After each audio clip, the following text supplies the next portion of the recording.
चलें, in last class we started speaking to persuade. अच्छा, for your assignment, sorry, I forgot.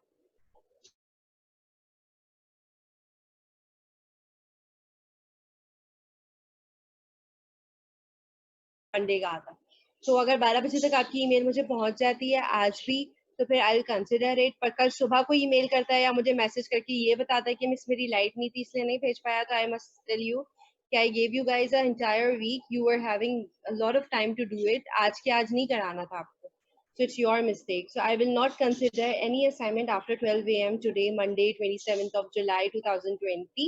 whoever is listening, और जो नहीं है यहाँ पे आलियान आप उन्हें बता देंगे. अच्छा, coming back to the lecture, we were talking about speaking to persuade. मैंने आपसे कहा कि कायल करना किसी को अपनी बात का, ठीक है ना.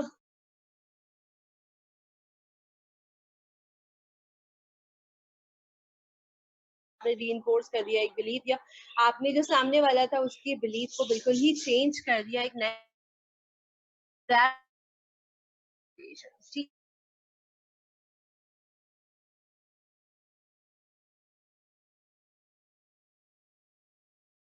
राइट साउंड, यानी कि उसमें जो है वो एथिक्स के सारे, और एथिक्स मैंने आपको बहुत डिटेल में समझाया था, ठीक है. तो वो सारी की सारी वैल्यूज जो है वो उसके अंदर होनी चाहिए. दूसरी बात ये कि the method you are using to persuade the people या कम्युनिकेट योर आइडिया, जो भी परसुएजन का आइडिया आपका उसे कम्युनिकेट करें आप, तो वो मेथड भी आपका जो है वो एथिकल होना चाहिए, ठीक है. मैंने आपको डिग्रीज ऑफ परसुएशन बताया था, इन विच आई टोल्ड यू गाइस के आप लोगों की जो ऑडियंस होती है वो यूजुअली इस क्राइटेरिया पे होती है, लेफ्ट हैंड साइड पर होती है. कहाँ होती है? या तो वो स्ट्रांगली अपोज कर रही होती है आपके आइडिया को, मॉडरेटली अपोज कर रही होती है, स्लाइटली अपोज कर रही होती है, या फिर न्यूट्रल होती है, उसे पता नहीं होता उस चीज के बारे में. उन्हें कहाँ पर राइट हैंड साइड के ऊपर लेकर आना चाहिए कि या तो वो स्लाइटली इन फेवर हो जाए, मॉडरेटली इन फेवर हो जाए, स्ट्रांगली इन फेवर हो जाए. इनमें से जो भी टारगेट आपका अचीव होता है, skills do you have, ठीक है. Then coming to the mental dialogue with the audience, which means that कि आपने अपनी जो ऑडियंस है बेटा,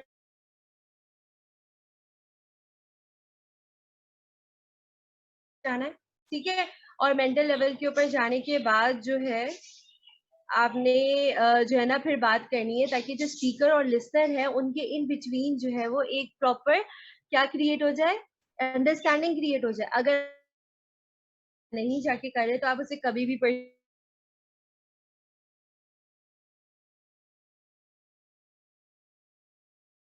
पास कर रहा है, इसकी बात सुनने की भी जरूरत नहीं, because he is not mature. तो आपको हर इंसान के मेंटल लेवल पर जाना पड़ता है उसे परसुएट करने के लिए. टारगेट ऑडियंस के बारे में मैंने आप लोगों को बताया था कि योर टारगेट ऑडियंस डिपेंड्स कि जो है ना सामने क्या बैठा हुआ है. और मैंने देखिए मार्केटिंग, टारगेट मार्केट और टारगेट ऑडियंस का कंपैरिजन करके भी आप लोगों को बताया था कि what is the difference between target market and what is target audience. तो आप लोगों ने अपनी ऑडियंस में से एक पोर्शन ऑफ द ऑडियंस जो है ना वो चूज करना है, जिसे आपने परसुएट करना है. क्योंकि आपको पता है कि अगर ये परसुएट होगा तो फिर क्या होगा, कर देंगे. मतलब आपने जो है ना क्या किया, मीटिंग के अंदर आके बोर्ड ऑफ डायरेक्टर्स को फंसा लिया, अपनी बातों से परसुएट कर लिया, आपने उन्हें अपना कायल कर लिया, तो बाकी लोग जो है वो अग्री करेंगे ही, ठीक है. तो हमने टारगेट ऑडियंस पढ़ा था इस तरह से. Then we came to types of persuasive speech, जिसमें हमने speeches on question of fact, speeches on question of value, speeches of question of policy पढ़ा था. आइदर आप परसुएट करते हैं अपनी ऑडियंस को on the basis of fact, और आप उसको पॉलिसीज या वैल्यूज में मैंने आपको रिलीजन और कल्चर के बारे में बताया था, उनके बेसिस पे करते हैं. पॉलिसीज के लिए यही होता है कि अगर आपका एम्प्लॉयर आपको छुट्टी नहीं दे रहा, ठीक है ना, आप उसके पास गए और आपने बोला सर मुझे छुट्टी चाहिए 1 महीने की, तो वो बोलेगा नहीं मैं तो नहीं दूंगा. तो आप उसके साथ क्या करेंगे, आप उसे बोलेंगे फैक्ट्स रखेंगे, सर किसी की तबीयत खराब हो तो उसे जाने देना चाहिए, काम तो मैं कर भी नहीं सकता. तब भी आप मुझे रोक रहे हैं, नहीं वो नहीं मानेगा. आप उसे रिलीजियस मैटर पे लाकर इमोशनली ब्लैकमेल करेंगे, वैल्यूज सामने रखेंगे, वो नहीं मानेगा. आप उसे पॉलिसीज के थ्रू परसुएट कर सकते हैं. पता है कैसे? यू विल से कि sir this is the policy of the company की file submit my medical report that I am not medically fit to sit in the office. You have to give me the vacations. तो फिर वो क्या बोलेगा, okay fine, now this is a policy matter, I have to listen to him. तो इसी तरह से persuasion जो होती है वो इन 3 लेवल्स के ऊपर नजर आ रही होती है, फैक्ट, वैल्यूज और पॉलिसीज, ठीक है. यहाँ पर यहाँ था वो मैंने फिर उसके ऑफ पॉलिसी के अंदर पैसिव एग्रीमेंट और इमीडिएट एक्शंस होते हैं आपके। पैसिव एग्रीमेंट का मतलब ये होता है कि आप सामने वाले को सिर्फ परसुएट करना चाहते हैं, आप चाहते हैं कि आप उसे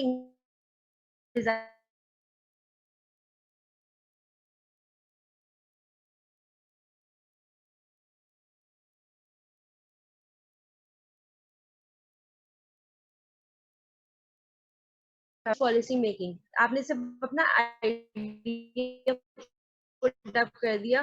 कुछ एग्जांपल्स यहाँ पर गिवन थी, फिर आपने कहा कि इमीडिएट एक्शन के अंदर आता है। कुछ ऐसी पॉलिसीज होती हैं जो कि इस तरह से बनाई जाती हैं कि सामने वाला जो है ना उसका ये बेसिक गोल बन जाता है और उसे उसके ऊपर फिर काम करना पड़ता है। सही है।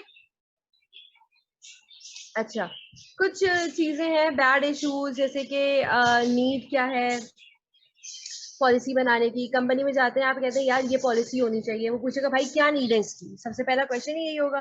तो आपको हमेशा इन आंसर्स के लिए तैयार होना चाहिए कि वाकई में कोई सीरियस प्रॉब्लम है जिसकी वजह से आप पॉलिसी बना रहे हैं या चेंज कर रहे हैं या फिर कुछ नया ट्रांसफॉर्म करने वाले हैं, ऐसा कुछ है या नहीं है। या फिर आप कोई अपना प्लान ऐसा सामने लाके रखें और वो सामने वाले को परसुएट कर दे कि यार ये प्लान तो इतना जबरदस्त है, इससे तो हमारी कंपनी को फायदा हो जाएगा।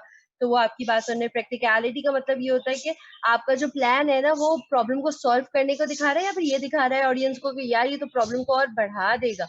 आप लोगों ने बहुत बार इस तरह की एग्जांपल्स देखे होंगे कि लोग अपने प्लान्स बनाते हैं और उसके बाद फिर क्या होता है, वो उल्टा बजाय इसके कि वो प्रॉब्लम का सोल्यूशन हो, वो प्लान और बिगाड़ देता है प्रॉब्लम्स को। अच्छा, organizing speech on the questions of policy, ये चार ऐसी चीजें हैं जो कि आपकी स्पीचेस को ऑर्गेनाइज करने में हेल्प करती है। ठीक है ना, यानी कि आपकी जो स्पीच होती है अगर वो कोई पॉलिसी मेकिंग से रिलेटेड आपने स्पीच बनाई है कि आपने कोई अच्छा देखिए यहाँ पे फैक्ट्स और वैल्यूज जो होती है ना उनमें कोई इतनी खास चीज होती नहीं है कि आप उसे स्केड्यूल करें। वो बस आप फैक्ट्स एंड फिगर्स डिस्कशन में लेकर आते हैं, स्पीच में लेकर आते हैं, पीपल गेट परसुएडेड। लेकिन जब पॉलिसी मेकिंग की बात आती है तो you have to formulate that particular speech. तो यहाँ पर क्या होता है कि आप जो है वो क्या कहते हैं, आप कहते हैं प्रॉब्लम, पहला जो पार्ट है यानी कि पहला तरीका, पहला organizing method for the speech, जब आप क्वेश्चन ऑफ पॉलिसी की बात करते हैं वो क्या होता है, प्रॉब्लम सोल्यूशन ऑर्डर। ठीक है ना, प्रॉब्लम सोल्यूशन ऑर्डर का मतलब क्या होता है, इसमें दो बातें आती हैं, गौर से सुनिएगा। आपने जो है ना वो document the existence of the problem, आपने प्रॉब्लम को जो है ना लिख दिया कि यार ये प्रॉब्लम है, और फिर आपने प्रेजेंट कर दिया सोल्यूशन को सबके सामने कि भाई ये सोल्यूशन है इसका। अगर आप सोल्यूशन नहीं देंगे तो ऑडियंस क्या हो जाएगी, बोर हो जाएगी, वो प्रॉब्लम तो जानती है ना, किसी हद तक समझ भी गई है। अगर आप उसे सोल्यूशन नहीं देंगे तो आप पता है क्या कर रहे हैं, आप उसे जो है ना वो लाकर रोड के बीच में छोड़ रहे हैं और उसको कुछ नहीं बता रहे, तो उससे क्या होगा, ये डिस्करेज करेगा लोगों को, परसुएड नहीं करेगा कभी भी। तो प्रॉब्लम सोल्यूशन ऑर्डर ये कहती है कि बताओ, प्रॉब्लम बताओ और उसका सोल्यूशन बता दो। मोस्टली सिनेरियोज में ये काम कर जाता है। जहाँ ये काम नहीं करता वहां पे क्या करते हैं हम लोग प्रॉब्लम सोल्यूशन ऑर्डर के साथ साथ प्रॉब्लम कॉज सोल्यूशन ऑर्डर लेते हैं। डॉक्यूमेंट करते हैं एग्जिस्टिंग प्रॉब्लम को, उसका एनालाइज करते हैं cause, what is the reason behind this particular problem. ठीक है ना, फॉर एग्जाम्पल ये जो है ना वो घर में जी पानी नहीं आ रहा, हमें भी पता है पानी नहीं आ रहा, क्या रीजन है नहीं आ रहा पानी, जी वो मोटर में पानी नहीं है, जरा कॉज पता चल गया, present the solution to the problem, tanker मंगा के डलवा लो या फिर जो भी आपका मशीन वगैरह है वो चला लो, तो ये सोल्यूशन हो जाएगा। बिजनेस वर्ल्ड में चले जाते हैं, ये तो बहुत वेग सी एग्जांपल हो गई आप लोगों की। तो आपने प्रॉब्लम डॉक्यूमेंट किया कि एम्प्लॉयज जो है ना वो मोटिवेटेड नहीं है काम के लिए। ठीक है ना, तो आपने सेकंड वो देखा आपके ना कॉज क्या है इस पर्टिकुलर चीज का, क्यों मोटिवेटेड नहीं है, कॉज बेसिकली ये निकला। देखिए बहुत सारे कॉजेज हो सकते हैं इसके पीछे, फॉर एग्जाम्पल कि जो है ना उनकी सैलरी ठीक नहीं है, टाइमिंग्स बढ़ा दिए हैं, और जो हाइजीन है यानी कि एनवायरनमेंट है ऑफिस का वो अच्छा नहीं है, तो इस वजह से जो है ना वो एम्प्लॉयज डिमोटिवेटेड है। आपने कॉज सामने रखा और आपने सोल्यूशन रख दिया कि अगर जो है ना वो एनवायरनमेंट अच्छा नहीं है तो एनवायरनमेंट अच्छा करें, सैलरी अच्छी नहीं है तो उनकी वैल्यूएशन करके परफॉर्मेंस बेस के ऊपर उनको सैलरी प्रोवाइड करें, तो दीज सोल्यूशंस आर प्रोवाइडेड। ठीक है ना, तो कॉजेज स्टडी करते हैं इस पर्टिकुलर पार्ट में। Then comes your comparative advantage order. याद रखिएगा पॉलिसीज के अंदर भी ये फॉलो होता है कि कंपनी के अंदर जब जाके कोई प्रॉब्लम बताता है ना तो लोग उसे मानते हैं कि यार इसने इतनी बड़ी प्रॉब्लम डायग्नोज कर ली है, इसको पता चल गया है कि ये पर्टिकुलर प्रॉब्लम है क्या, कहाँ से आई थी, ये जड़ तक पहुंच गया है प्रॉब्लम के। तो जब आप सोल्यूशन देंगे ना तो लोग आपसे ज्यादा परसुएड होंगे, आपकी सोल्यूशन को ज्यादा अहमियत देंगे as compare to anyone else who is coming up with the solution. मतलब आपके सोल्यूशन को पोटेंशियल सोल्यूशन जो है वो कहा जाएगा। ठीक है, ये एक पार्ट हो जाता है इसका। और लास्ट चीज इसके अंदर जो आती है वो ये होती है कि 5 स्टेप्स होते हैं। ठीक है ना। मॉनरॉइज मोटिवेटेड सीक्वेंस के अंदर 5 स्टेप डिजाइन किए जाते हैं specially for organizing persuasive speeches that seek immediate action. ठीक है ना। ऐसी ऐसी ऑर्गेनाइजिंग ऐसी स्पीचेस के अंदर जिसके अंदर आप लोग चाह रहे हैं कि फौरन से जो है ना वो एक्शन भी हो जाए। ठीक है। तो उसके अंदर क्या होता है 5 स्टेप्स। पहली बात जो मैं हमेशा कहती हूँ, you have to gain attention of your audience. ठीक है। कैसे अटेंशन गेन करते हैं, मैंने आप लोगों को 1000 रुपये में बताया कि we have to start our speech with a catchy line statement, कोई क्वेश्चन पुट अप कर दें, कुछ अनयूजुअल चीज लाके रखें, कोई एक्ट रख दें कि ऑडियंस आपसे अट्रैक्ट हो जाए, ऑडियंस आपकी अटेंशन, ऑडियंस की अटेंशन जो है वो टोटली आपके ऊपर हो जाए। फिर क्या करें, फिर आप शो द नीड, फिर आप उस चीज की नीड को दिखाएं कि यार इस चीज की जरूरत क्या थी। अपना सोल्यूशन सामने रखें जो कि उनकी उस नीड को सेटिस्फाई कर दे, और फिर उनको विजुअलाइज कराएं कि यार ये जो मैंने आपको सोल्यूशन दिया है ना, वो आपका पर्सनल इंटेंसिफाइड डिजायर है, you have to work on it. और फिर आप उसको एक्शन के लिए अर्ज करें और मजबूर कर दें। अभी मैं अपनी पीएचडी वाली क्लास में जो है ना वो लेक्चर दे रही थी, इससे मुझे तो याद है एक आपा भी थी ना जिनकी बातें हम लोग सब मान जाते हैं, बड़ा अच्छा परसुएट करती थी वो। तो वो बेसिकली वो एक गोट मिल्क का उनका टेलर था, उसके अंदर वो आई, उन्होंने सबसे पहले ऑडियंस की अटेंशन गेन की। कैसे गेन की उन्होंने कुछ अपनी बातें इधर उधर की कि जो है ना वो मैं हमेशा अच्छे टोटके लेकर आती हूँ आप लोगों के लिए, और ये और वो, तो लोग ऑडियंस फौरन से कान खड़े होगा ऑडियंस की खवातीन के कि यार आज तो जुबैदा आपा कोई अच्छा टोटका लाइए रंग गोरा करने के लिए। फिर उन्होंने दिखाया कि जो है ना वो टीवी पे खातून आई, उनके फेस पे बड़ी गंदे गंदे स्पॉट्स थे या फिर डार्कनेस थी एंड दिस एंड दैट। तो वो नीड आपकी नजर आ गई, सबकी होते हैं, ठीक है ना, दैट्स नेचुरल, हर इंसान के, हमारे पाकिस्तान में तो हर खवातीन के सबके मुंह पे कोई ना कोई मसला जरूर होता है। ठीक है ना। तो उन्होंने फिर उसका सोल्यूशन दिखा दिया, उन्होंने कहा कि ये सिर्फ आपकी फेस पे नहीं आपकी पूरी बॉडी पर भी है, तो इसका सोल्यूशन है, आपको जो है ना वो बेसिकली एक साबुन चाहिए, और उस साबुन से जो है ना ये सारी की सारी प्रॉब्लम आप लोगों की सॉल्व हो जाएगी। तो उन्होंने विजुअलाइज कराया, उन्होंने एक साबुन दिखाया, वो साबुन उन्होंने यूज किया गोटमेक का, और उनकी जो जो मॉडल थी वो अगली से जो है ना वो पगली, आई मीन खूबसूरत हो गई, और सोल्यूशन विजुअलाइज हो गया, लोग दिमाग में उसके बेनिफिट सोचने लग गए। और उसमें जो है ना वो गोट का मिल्क भी था, तो उससे न्यूट्रिशन भी पूरे हो रहे थे, और ये और वो। Urge to the audience to take the action. कैसे किया कि मैं हमेशा सही चीज, सही सजेशन, सही टोटका लेकर आती हूँ, इसलिए आप लोगों को मेरी ये बात भी माननी चाहिए। कर दिया उन्होंने अर्ज भी। तो उन्होंने क्या किया, आप लोगों को मजबूर कर दिया, मोटिवेट कर दिया, आपके दिमाग के अंदर परसुएट कर दिया, आपको कायल कर दिया इस बात तक कि वो सही कह रही है and you guys should go for it. ठीक है। तो ये एक मतलब एग्जांपल थी कंप्लीट इस चीज को 5 स्टेप्स को समझने की। उम्मीद है कि आपको समझ में आ गया होगा। अच्छा, यहाँ पर बात खत्म नहीं होती, एक छोटा सा पार्ट और है परसुएसिव स्पीच का जो कि मैं चाहूंगी यहाँ पे। ठीक है ना। आप लोगों की जो प्रेजेंटेशन, एक ऐसी प्रेजेंटेशन, ठीक है ना, that aims to change others by promoting them to think feel act different. Persuade करने का एक और मतलब वहां भी मतलब यही लिखा हुआ था ना कि आपके माइंडसेट को चेंज कर देना, इसी तरह से यहाँ भी लिखा है, लेकिन यहाँ पर क्या है, by promoting them to think, आपको सोचने पे मजबूर करता है, फील करने पे मजबूर करता है, और डिफरेंट तरीके से एक्ट करने पे मजबूर करता है। जैसे कि भी मैंने आप लोगों को एग्जाम्पल दी कि जो है ना वो आप लोगों ने पहले तो सोचा कि यार हाँ मेरे भी फेस पे ये प्रॉब्लम है, और ये है मेरी स्किन का प्रॉब्लम है, ये है वो, आपने उस चीज को फील भी किया, और फिर आपने एक डिफरेंटली किया। आप जो काम नहीं करते थे, मतलब कि आप वो सोप यूज नहीं करते थे, अब आपने वो सोप यूज करना शुरू कर दिया। There are some corner stones of persuasion. पहला एथोस, दूसरा पैथोस, और तीसरा लोगोस। ये वो 3 कॉर्नर स्टोन्स हैं, ये वो बिल्डिंग स्टोन्स हैं जिनके बेसिस के ऊपर परसुएजन या परसुएसिव स्टडी जो है ना वो खड़ी हुई। समझते हैं भाई कि क्या चीज होती है। अच्छा देखिए, वो जो पार्ट ऑफ द लेक्चर था ना, दैट इज कम्प्लीटली थ्योरी, वो थ्योरी है, कोर थ्योरी है, जो कि दिमाग में बैठानी थी मुझे कि यार फैक्ट्स होते हैं, वैल्यूज होती हैं, और तीसरी चीज है ना वो पॉलिसी मेकिंग होती है, ये हमारी डेली नॉर्मल लाइफ है। ये जिस वक्त आप लोगों को नजर आ रहा है ना, ये आपकी पर्सनैलिटी बिल्डिंग के ऊपर है। ठीक है ना। एथोस का मतलब होता है the perceive personal character of the speaker. Perceive यानी ऑब्जर्व, ऑब्जर्व करना, जो स्पीकर खड़ा हुआ है ना सामने, उसका करेक्टर कैसा है। मतलब आप भी अपने क्लास में लोगों को जानते हैं, और आप लोग भी विजुअलाइज करते रहते हैं, तो आप लोग ऑब्जर्व करके बता देते हैं कि यार शामिनान भाई तो बहुत अच्छे हैं, सीधे साधे से हैं, इसी तरह से जो है ना वो हाजिका भी थोड़ी अच्छी है, ज़ारा भी अच्छी है, सिमरा भी अच्छी है, कोई एरोगेंट है तो कोई कुछ है। तो ये आप लोगों की जो है ना वो परसीव जो है ना कैरेक्टर है। आप लोग जो है वो देखते हैं अकबर को और इमरान को। आप लोगों ने और भी बहुत अच्छे-अच्छे बच्चे, एक तो मैं नाम भूल गई हूँ, माशाल्लाह इतने सारे हैं आप लोग। तो आप लोग क्या देखते हैं? They have integrity in them, they can be trusted और नॉट। देखते हैं ना आप ये चीज, वो बोलने वाला है तो उसको ट्रस्ट कर सकते हैं। कुछ लोग जो है ना छोटे छोटे मजाक और रूमर्स फैला के क्या करते हैं, अपना ट्रस्ट खो देते हैं। ठीक है, तो अब क्या हुआ, अब जब वो स्पीकर बनते हैं ना तो एथोस कहता है डोंट ट्रस्ट है।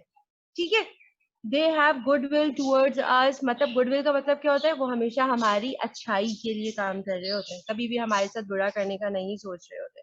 फिर they know what they are talking about, they have the knowledge, they have the core idea कि वो जो बात कर रहे हैं जिसके लिए आपको परसुएट करें। मैंने कहा था ना एथिकल होना चाहिए आपका परसुएशन का गोल जो है वो, तो वो जानते हैं कि वो आपसे क्या बात कर रहे हैं। ठीक है, they are committed to the topic, deviate नहीं कर रहे हैं वो अपने टॉपिक को। जिस बात को करने के लिए आए हैं उसके बजाय सारी दुनिया की बातें, पॉलिटिक्स और ये और वो लेकर आ गए हैं वो लोग। ठीक है ना, और टॉपिक के ऊपर नहीं आ रहे तो भी आप उनको नहीं सुनना चाहेंगे। Include showing enthusiasm and dynamism. ठीक है ना, तो ये जो बड़े बड़े वर्ड्स यहाँ पे लिखे हुए हैं ना, तो इसके तो डिक्शनरी की जरूरत पड़ जाती है, पर मैं एक सिंपल वर्ड के अंदर इसको कंप्लीट कर सकती हूँ कि they are enthusiastic towards what they are speaking and trying to persuade you for। वो समझते हैं इस बात को कि वो किस तरह से आप लोगों को परसुएट कर सकते हैं, और वो अपनी कंप्लीट जो है ना वो मतलब जिसे कहते हैं ना अपना कोर लाकर आपको जो है ना वो समझाना चाह रहे हैं, और वो उसकी वैल्यू को समझते हैं। ठीक है, पैथोस, इमोशनल प्रूफ्स और रीजन टू बिलीव। देखें, आप लोग जो है ना बहुत से लोगों से इमोशनली अटैच होते हैं। For example your mother, sometimes there are some teachers जिन्हें बच्चे वाकई में प्रीच कर रहे होते हैं, वो इतने अच्छे उस्ताद होते हैं। ठीक है ना, तो ये जो इमोशनल अटैचमेंट होती है ना, ये भी ये भी जो है ना वो बहुत ही एक इम्पोर्टेंस रखती है जब आप किसी को परसुएट करने के लिए जा रहे होते हैं। आप देखिए, पूरी कंपनी में से 1000 लोग होंगे, लेकिन चूज करते हैं प्रेजेंटेशन के लिए उस बंदे को जो कि जो है ना दूसरों के साथ एक इमोशनल अटैचमेंट क्रिएट करा हुआ होता है। अगर मैनेजमेंट को जो है ना वो क्योंकि आप लोग अपनी एचआर से अटैच होते हैं। ठीक है, देख लेते हैं इसमें क्या आता है। We are influenced by our feelings. हम लोग जो है वो बहुत अच्छे से अपनी जो है ना वो फीलिंग्स जो है ना वो उसको समझते हैं, और हम लोग बहुत ज्यादा इन्फ्लुएंस हो जाते हैं जिस भी जो भी हमारी फीलिंग्स होती हैं टुवर्ड्स अ पर्सन। ठीक है ना, अगर अच्छी होंगी तो ऑब्वियसली, मतलब कुछ बच्चे होते हैं ना जो कह देते हैं, जैसे अब जैसे यहाँ पे जो है ना वो आता के कोई बात करते हैं तो सीधी सी बात है, सबको पता है, मान जाएंगे। एक पैशन शो करते हैं towards the work, hard working होते हैं। एक बुरे बैकग्राउंड से बंदा आया हुआ है, सबको ऐसा लगता है कि वो कभी भी ये चीज अचीव नहीं कर पाएगा, लेकिन वो करके दिखाता है। किसी से भी मजाक के उस हद तक नहीं जाता कि दूसरे का नुकसान हो जाए। ठीक है ना, पर्सनल वैल्यूज होती है आपकी, लिटरली मैंने देखा है कि कुछ बच्चों की पर्सनल वैल्यूज बहुत डाउन है। दे डोंट इवन थिंक कि जो है ना वो किसी के साथ बुरा करेंगे तो उसे बुरा लगेगा और उसके साथ कितना हद तक बुरा हो जाएगा। ठीक है ना, तो अपनी पर्सनल वैल्यूज भी होती है। परसेप्शन, आप लोगों की जो पर्सनल परसेप्शन होती है, मतलब किसी भी चीज को लेकर जो है ना कहते हैं कि यार ये तुम्हारा अपना, तुम्हारी अपनी सोच है इस चीज से रिलेटेड। मतलब नेगेटिविटी के अंदर भी कुछ लोग जो है ना वो पॉजिटिविटी ढूंढ लेते हैं, ऐसे लोग। ठीक है ना, साइकोलॉजी। ठीक है ना, आप लोगों ने देखा होगा कि लोगों की साइकोलॉजी जो होती है ना वो डिफरेंट होती है एक दूसरे से। फॉर एग्जाम्पल ये जो है ना कुछ लोग जो है ना वो दूसरे की सही बात सुनकर भी ना अपनी अपनी गलत बात को बोलते रहते हैं, बोलते रहते हैं, बोलते रहते हैं, उनकी बात नहीं मानते। ठीक है ना, और कुछ लोग ऐसे होते हैं जो कि जो है ना जानते हैं कि मैं गलती पर हूँ, तो वो जो है ना वो आगे से आके जो है ना वो सॉरी कर लेते हैं और दूसरे की बात को समझते हैं और उसको अपने ऊपर इम्प्लीमेंट करने की, अपने आप को इम्प्रूव कर। तो साइकोलॉजी डिफर, आपकी अपनी फीलिंग्स होती हैं, हर इंसान की फीलिंग्स अलग अलग होती हैं।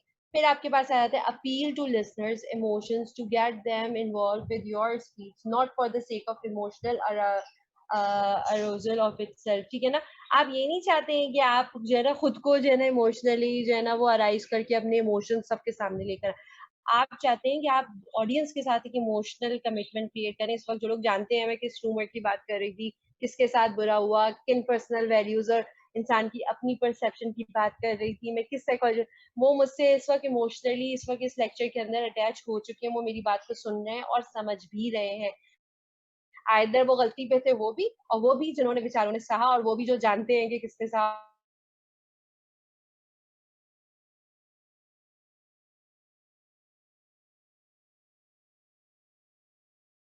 Logos, rational, logical proofs. देखिए, हर इंसान जो है ना वो इमोशनल लेवल पर नहीं जाता। मतलब जो है ना, मैं सर आज नहीं आ सकता क्योंकि जो है ना वो मेरी वालदा की तबीयत ठीक नहीं है, तो वो कहेगा this is not a logical reason, that's a emotional reason.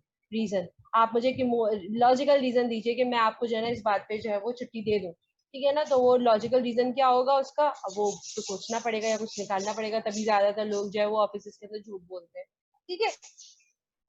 Inductive reasoning होती है, begins with the specific example and uses them to draw a general conclusion. Deductive reasoning होती है, begins with a conclusion that and shows how it appeals to a specific example. Inductive reasoning का मतलब ये होता है कि जो है ना आपने एग्जाम्पल दी किसी भी पर्टिकुलर चीज के ऊपर, और फिर जो है ना उसके बाद जो है ना उसकी जनरल कंक्लूजन जो है वो निकाल कर दे दी, ठीक है ना।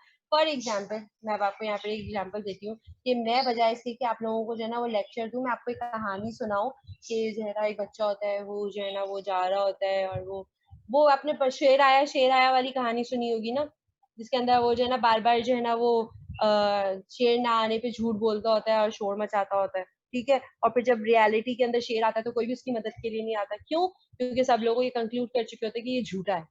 सही है ना। तो ये देखिए, ये कहानी जो है ना, मैं कहानी की स्टार्ट जब लेती हूँ ना तो उसके अंदर मैं बता नहीं रही हूँ यहाँ, moral of the story is this, मैं आप लोगों को इंडक्टिव रीजनिंग देने वाली हूँ यहाँ पे।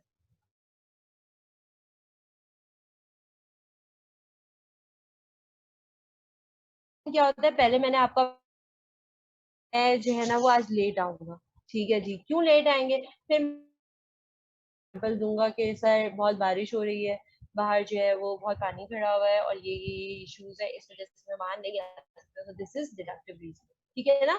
राइट वे मतलब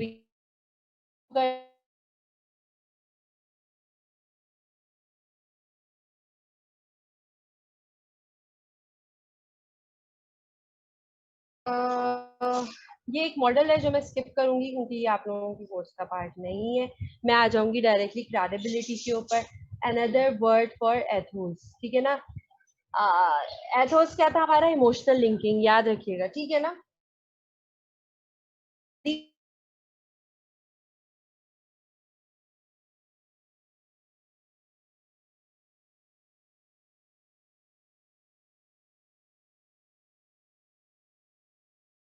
इंग्रेडिएंट्स के ऊपर डिपेंड करता है। आपकी कोई टीचर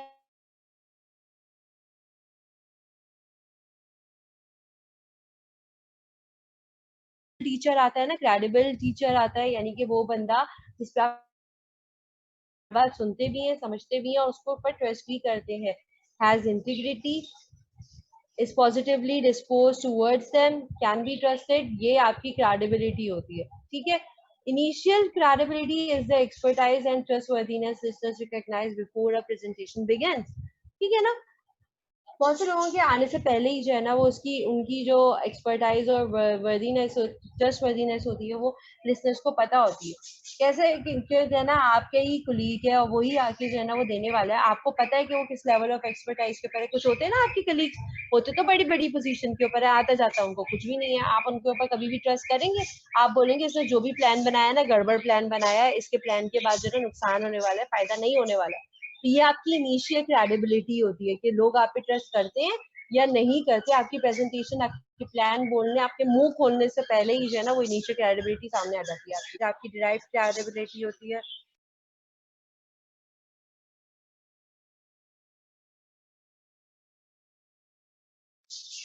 ठीक है, इसके बाद डिराइव क्रेडिबिलिटी होती है, मतलब कैसे आपने परफॉर्म किया, कैसे आपने अपनी प्रेजेंटेशन को कंडक्ट किया, क्या इम्प्रेशन पड़ा, उस पे भी बेस्ड होता है कि आपकी जो है ना ट्रस्ट वर्दीनेस और एक्सपर्टाइज जो है वो गिर जाती है। मतलब आउट ऑफ ब्लू, मतलब एक बंदा जिससे आप बिल्कुल एक्सपेक्ट नहीं करते हो वो बहुत अच्छी प्रेजेंटेशन दे दे, तो एक अलग सी क्रेडिबिलिटी क्रिएट हो जाती है उसके दिमाग में। फिर उसके बाद टर्मिनल क्रेडिबिलिटी होती है, cumulative expertise, listeners recognize in a speaker based on initial and credible and derive credibility, मतलब एक ऐसी क्रेडिबिलिटी जो क्रिएट हो जाती है कि पहले से भी आपको जानते थे, और जो है ना जब आपने प्रेजेंटेशन दी तो उससे भी आपका थोड़ा सा इम्पेक्ट पड़ा, तो उन दोनों को कंक्लूड करके जो क्रेडिबिलिटी उनके दिमाग में बन रही है आपकी, वो आपकी टर्मिनल क्रेडिबिलिटी होती है, ठीक है ना। क्रेडिबिलिटी का जो इम्पैक्ट होता है वो परसुएशन के ऊपर बहुत हाई होता है, और आप लोगों को मेरे ख्याल में ये एक लॉजिकल सी बात है कि जो है ना अगर बंदा क्रेडिबल है तभी वो दूसरों को परसुएट कर सकता है, अदरवाइज ऐसा नहीं होगा। अच्छा, अभी भी मुझे मैसेजेस आ रहे हैं। ओके,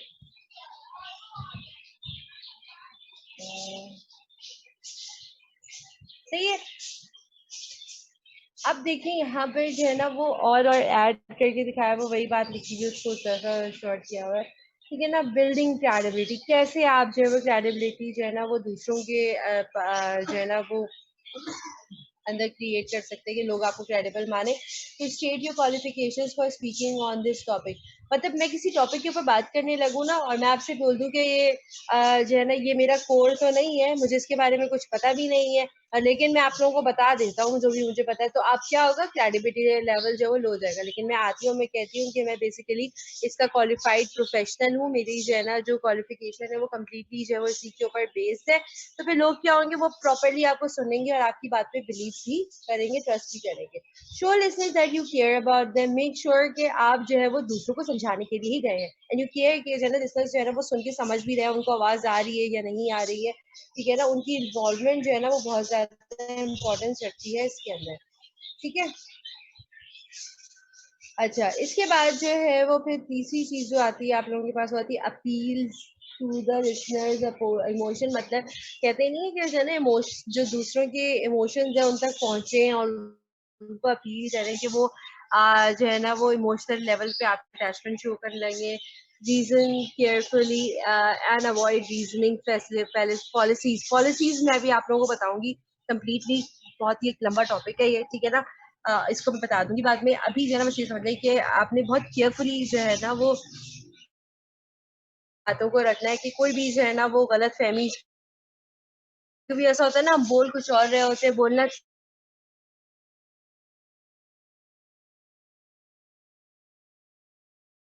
सपोर्टिंग मटेरियल बहुत अच्छा और सपोर्टिव, कभी कभी लोग जो है ना वो समझाने के लिए कुछ ऐसी आउट ऑफ द वे चीजें लेकर आ जाते हैं जो कि एथिकल खराब होती हैं, लोग उसको देखते के साथ जो है ना अनास,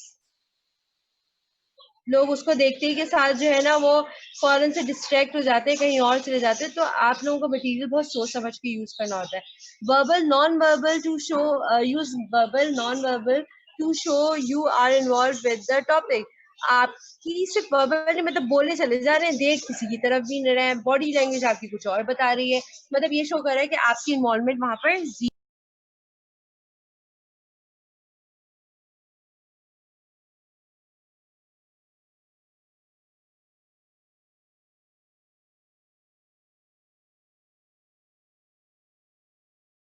फिर respond to the questions with open mindedness and fairness. देखिए कभी कभी ना कुछ क्वेश्चंस ऐसे भी आते हैं जो कि ना सुन के दिल करता है कि जो है ना उनको सुना दी जाए, लेकिन नहीं करते हैं हमेशा, ठीक है ना। हम लोग बहुत ओपन माइंडेडली उनको सुनते हैं, बहुत फेयरली उनको जवाब देते हैं, कोशिश करते हैं कि जो है ना सबको एक ही टॉपिक पे रखिए, टॉपिक डेविएट ना हो, ये भी एक बहुत इंपॉर्टेंट पार्ट होता है आपकी क्रेडिबिलिटी का, ठीक है।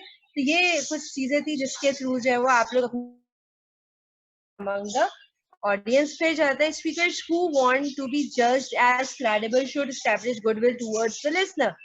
अगर आप एक स्पीकर हैं और आप चाहते हैं कि आप क्रेडिबल माने जाए, तो फिर आपको ये आपके लिए बहुत जरूरी है, बहुत बहुत जरूरी है कि आप एक अपना गुडविल नेचर जो है ना वो लिसनर्स के इन बिटवीन जो है वो क्रिएट करें। गुडविल का मतलब मैंने अभी आप लोगों को बताया था, गुडविल का मतलब यही होता है कि सबके मफाद के लिए, मतलब आप लोग जब आके खड़े होते हैं कहते हैं यार ये सबके अच्छे के लिए काम करता है, इसकी बात सुन लो, ये सही बात कर रहा है, ठीक है ना। मतलब देखिए कोई सोल्यूशन लेकर आता है, कोई प्लान लेकर आता है, हजार लोग लाके खड़े होते हैं, हम हर किसी की बात नहीं सुनते, हम उस बंदे की सुनते हैं जिसके ऊपर हम ट्रस्ट कर सकते हैं या उसने पहले कभी लाइफ के अंदर जो है ना हमारी मदद की हो या फिर कंपनी के लिए कोई अच्छा काम किया हो, सही है। इसके बाद show understanding of the listeners ideas feelings and needs, आपने अंडरस्टैंडिंग शो करनी है कि आपका जो स्पीकर है वो क्या बोल रहा है, आपको समझ में आ रहा है, उसकी फीलिंग्स क्या है और उसकी नीड्स क्या है, ये बातें आपको आप तक पहुंच रही हैं, आपने एम्पैथी शो करनी है। Be responsive to listeners to by being attentive and by reacting to listeners communication। मतलब अगर लोग आपस में ही बात कर रहे हैं या कोई टॉपिक छिड़ गया है तो आप उसमें भी जाके अपना रिस्पॉन्स जरूर दें कि लोग कहें कि हाँ यार ये हमें भी सिर्फ अपनी ही बात नहीं कर रहा, ये अटेंटिव है, ये बेहोश नहीं है। Organizing speech for persuasive impact, अब वो मैं बता चुकी हूँ, आपने जो है ना वो इंट्रोडक्शन कैप्चर करना है लिसनर्स को, ये सारी चीजें हम बता चुके हैं कि जो है ना वो क्या होती है। शुड यू प्रेजेंट 1 और 2 स्लाइड्स, अब बात आ जाती है जो मैं आप लोगों तक पहुंचाना चाहती थी। मतलब देखिए जब परसुएजन की बात आती है ना तो जो आप लोगों की स्लाइड शेयरिंग होती है ना वो बहुत इंपॉर्टेंस रखती है। यहाँ पे आपने जो है ना वो 1-2 स्लाइड्स, तो do listeners expect more than 1 slides. अब देखिए हर चीज जो होती है ना वो आपकी ऑडियंस पे बेस्ड होती है, जो मैंने आपको इन्फॉर्मेटिव स्टडी में बताया था कि प्रेजेंटेशन के अंदर भी किसी टाइप की भी प्रेजेंटेशन हो, चाहे वो परसुएसिव हो या तो इन्फॉर्मेटिव हो या कोई और टाइप हो, जब भी हम लोग आगे पढ़ने वाले हैं, तो सबके अंदर जो है ना आपने अपनी जो स्लाइड्स हैं, जो अपनी प्रेजेंटेशन है, वो किस पे बेस करके बनानी है, अपनी ऑडियंस पे, वो क्या एक्सपेक्ट कर रही है कि जो है ना वो क्या एजुकेशनल लेवल है, उन्होंने कोई पहले हिस्ट्री से पहले जो है ना स्पीच यही इसी चीज के ऊपर सुनी थी, अब आप वही चीज दोबारा से रिपीट करके अपने पॉइंट पे जाएंगे, कोई आपको नहीं सुनेगा, आप नया इन्फॉर्मेशन लेकर आए, वही बात इन्फॉर्मेटिव स्टडी वाली। आपकी जो लिसनर्स है वो वाकई आपको सुनना चाहते हैं, ठीक है ना। What are the listeners attitude towards your topic, वो आपके टॉपिक के बारे में क्या सोचते हैं, ठीक है ना। Do they have a position, is it same as yours, how strongly to do listeners hold your opinion. तो ये छोटी छोटी वो बातें जो हम लोग ऑलरेडी जो है वो डिस्कस कर चुके हैं। What level of knowledge do your listeners have, ये बात देखिए नॉलेज वाली बात दोबारा से रिपीट हो रही है यहाँ पर, क्या नॉलेज का लेवल है। आप लोगों को लगता है कि आप जो उनसे बात करने वाले वो काउंटर एग्रीमेंट, यानी कि जो बात आप उससे कहेंगे वो आपसे उसके अगेंस्ट आर्ग्यू करना शुरू कर देंगे, तो फिर वो जो है ना उस पॉइंट को भी अपने दिमाग में रखा और फिर बात को जो है ना आगे रखें। ऐसी बातें यूजुअली हम अवॉइड करते हैं अनलेस कि हम चाहते हैं कि आर्ग्यूमेंट्स क्रिएट हो। इसको पता नहीं क्या क्या लोग पढ़ते हैं, फैलेसीज, ये पॉलिसीज और फैलेसी, पता नहीं क्या क्या होते हैं, पॉलिसी कहलाती है, ठीक है। एन एरर इन रीजनिंग, ठीक है। प्रेजेंट फॉल्स और फ्लॉड लॉजिक, मतलब अपनी तरफ से लेकर आ रहे हैं, मतलब कोई ना लॉजिक है ना कुछ है, कोई ना सर है उसका ना पैर है, लेकर खुद ही आ गए, लोगों को उल्लू बना रहे हैं, fooling others around, ठीक है ना। detracts from the credibility because it suggests the speaker may not be ethical। मतलब आपने जो है ना वो गलत जो है ना इन्फॉर्मेशन लाके शेयर कर दी, आपको लगता है कि सामने वाले की नॉलेज नहीं है। मतलब एक साइंस की टीचर होती है ना, कभी कभी उनको नहीं आता ना, वो अपनी तरफ से सब कुछ बता देती है, उससे क्या होता है, you lose your credibility in the eyes of your audience, तो फिर वो कभी ट्रस्ट नहीं करते। कल मैं आप लोगों का पहला वाइवा कंडक्ट कर लूंगी, किसका लूंगी, किस बच्चे की शामत आती है कल, मुझे नहीं पता और आपको भी नहीं पता, ठीक